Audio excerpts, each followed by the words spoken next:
Hello everyone. तो हम क्या कर रहे थे? The electric field of a charge place in dielectric medium and Gauss law, जो परावैद्युत माध्यम में स्थित आवेश के कारण विद्युत क्षेत्र, ठीक है, या फिर उसको बोले गाउस लॉ।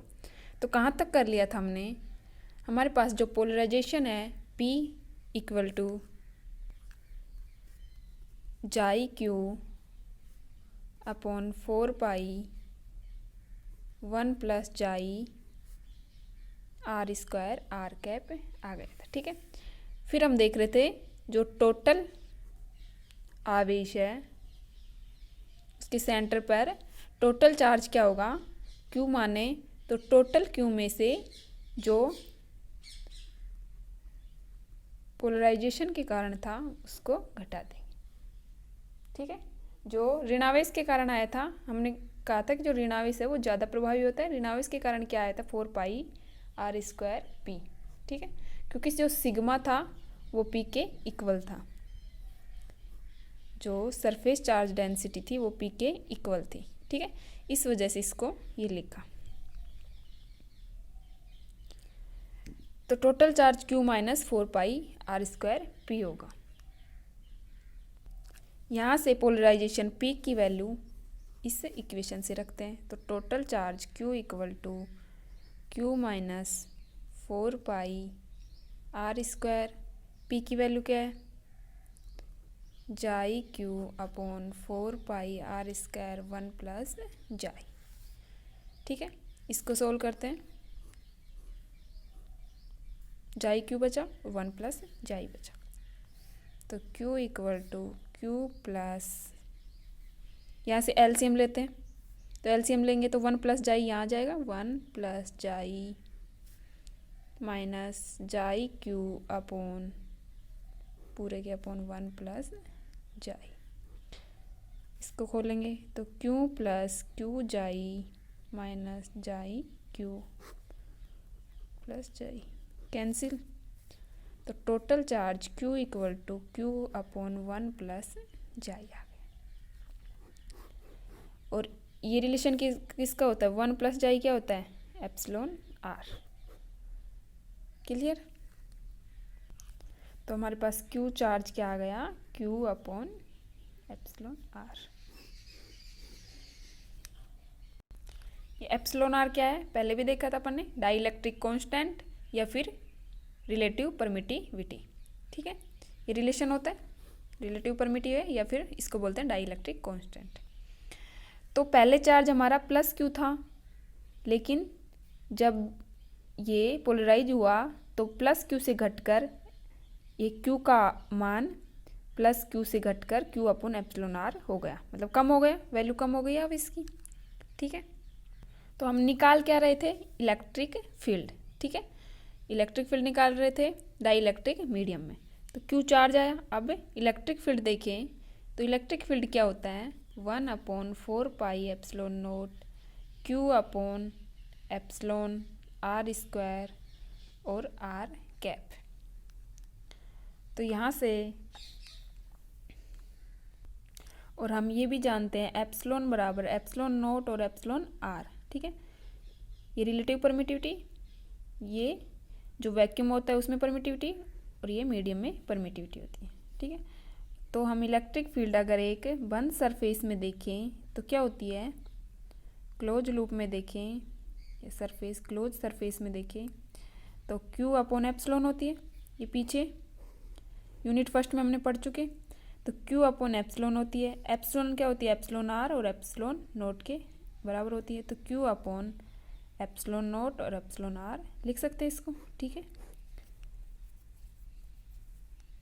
इसकी जगह भी हम लिख सकते हैं एप्सिलॉन r और एप्सिलॉन नोट इलेक्ट्रिक फील्ड की जगह। नेक्स्ट हम देखें तो जो चार्ज डेंसिटी होती है,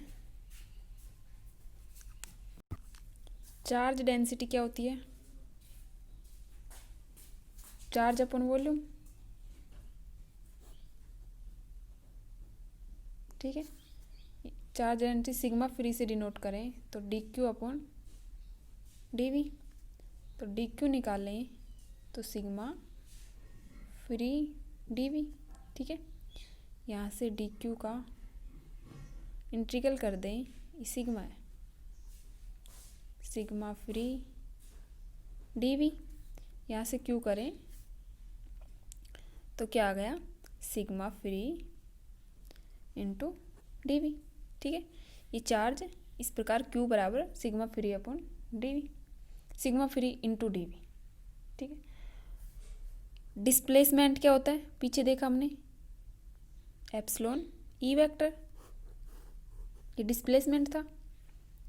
तो यहाँ से हम देखें जो हमारे पास पीछे इक्वेशन आई थी,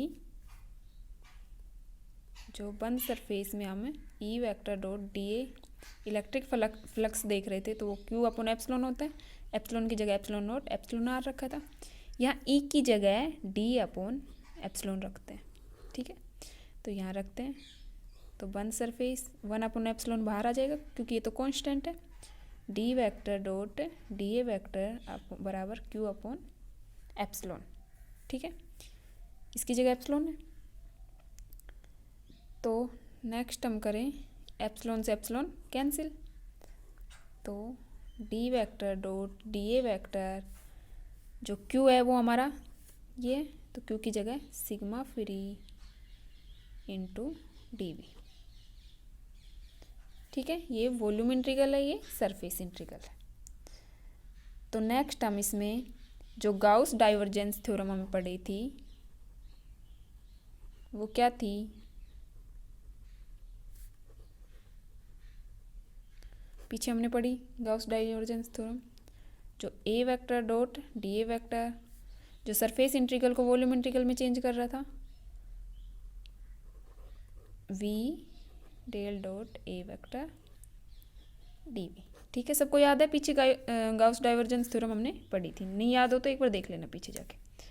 तो यहाँ से अगर हम करें इसमें डाइवर्जेंस थ्योरम लगाएं तो ये क्या हो जाएगा, डी की जगह ए है, डी ए, तो ये इस फॉर्म में हो जाएगा, जो बंद सरफेस है वो वॉल्यूम इंटीग्रल में चेंज हो जाएगी। यहाँ से डेल ए वेक्टर की value D vector D V equal to same ये sigma free into D V. Clear, यहाँ से अगर इसकी कंपैरिजन करें, दोनों वॉल्यूम इंटीग्रल है। ठीक है, ये सॉरी क्लोज नहीं है, अब क्लोज नहीं है, अब तो वॉल्यूम इंटीग्रल है। यहाँ से कंपैरिजन करें तो del dot D vector into sigma free, तो ये हो गया differential form.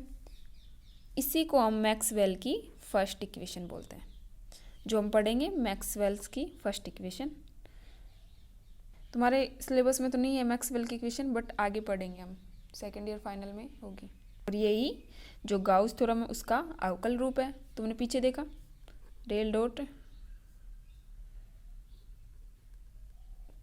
Q upon epsilon था, तो यही है, क्योंकि डी की जगह हम रखें एप्सिलॉन ई वेक्टर बराबर क्यू है, तो सिग्मा अपॉन एप्सिलॉन था शायद, एक बार देख लेना तुम पीछे जाके, है ना। ये गाउस का अवकलन रूप है। क्लियर, तो यही हमें पढ़ना था। कल हम नेक्स्ट देखेंगे क्लासियस मेसोटी रिलेशन। ओके, ये टॉपिक यहीं ख़त्म होता है, जो निकालना था हमने निकाल लिया, जो सिग्मा डी अपॉन जो गाउस के नियम के अनुसार था उसका अवकलन रूप है गाउस के नियम का। ठीक है, तो हम करते हैं कल next. Now okay, bye bye.